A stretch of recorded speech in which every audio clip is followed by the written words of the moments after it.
We've talked about the meaning of different elasticities and how we can determine whether a good is elastic or inelastic based on the value of elasticity. But this begs the question, what makes a good have a more elastic price elasticity of demand than another good? In other words, what are the determinants of the price elasticity of demand? First, and probably the most important of all of these, is the availability of close substitutes. Close substitutes. The more substitutes there are for a good, the more responsive will be to price. So it'll be more elastic.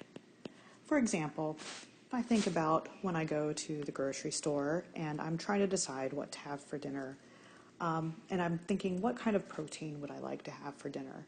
I'm not limited very much. So if something's on sale, I'm going to be, like for instance, if beef is on sale, I'm going to be pretty responsive to changes in the price of that because there's lots of substitutes for beef. I can have chicken, I could have pork, I could have tofu, any number of things I could substitute instead. However, some things there are not a lot of close substitutes for, and I can't be very responsive to price.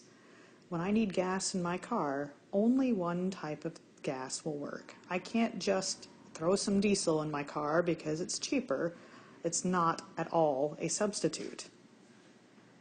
Another determinant of the availability of close substitutes is the time frame that we're talking about. The longer the time frame, the more elastic demand is. And that makes sense because the longer the time frame, the more I can look for substitutes. So yes, in the short run, if the price of gas goes up, I can't really respond very much to that price change. But if the price stays up for a very long time, maybe I'll start looking for other options. Maybe I'll buy a diesel. Maybe I'll buy a hybrid or an electric car. So the time frame that I'm talking about really matters. If it's a really short period of time, as in I'm about to run out of gas, it doesn't really matter what the price is. I'm just going to have to fill up my tank. A third determinant of the price elasticity of demand is the share of your budget that an item takes up. The greater the share of your budget, the more elastic you tend to be. Housing typically makes up a very large proportion of household budgets. So if my housing price increases by 25%, I'm probably going to be a whole lot more responsive to that price change, like looking for a new place to live, than I would be if the price of a cup of coffee goes up by the same percentage points. I don't spend very much of my income on coffee, so I'm not going to be as responsive to a price change in the price of coffee as I would be to a price change in something that makes up a really big part of my budget.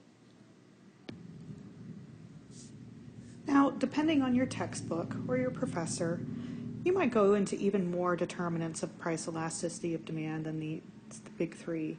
But the key thing to remember about most of them is they really always go back to the availability of close substitutes.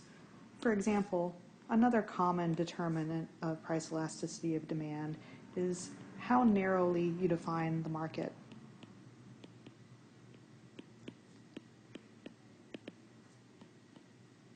Going back to our example for steak, I'm likely to be pretty elastic for my demand for steak because there's lots of close substitutes.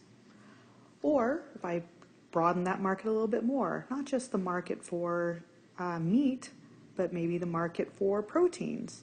I'm going to be a little bit less elastic than I am for the market for beef specifically, but I'm still going to be somewhat responsive to price. Maybe if the price of all proteins go up, then I do respond somewhat to that price. But if I broaden the market even more to food, once I get to that level of broadness, I can't really be responsive to changes in the price of food. at least not very much, because I have to eat.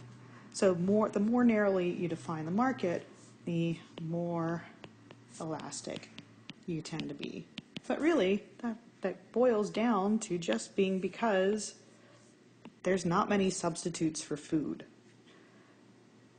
So you might see a few variations on this in other textbooks, such as whether a good is a luxury or a necessity. Well, how many substitutes are there for necessities? Not many.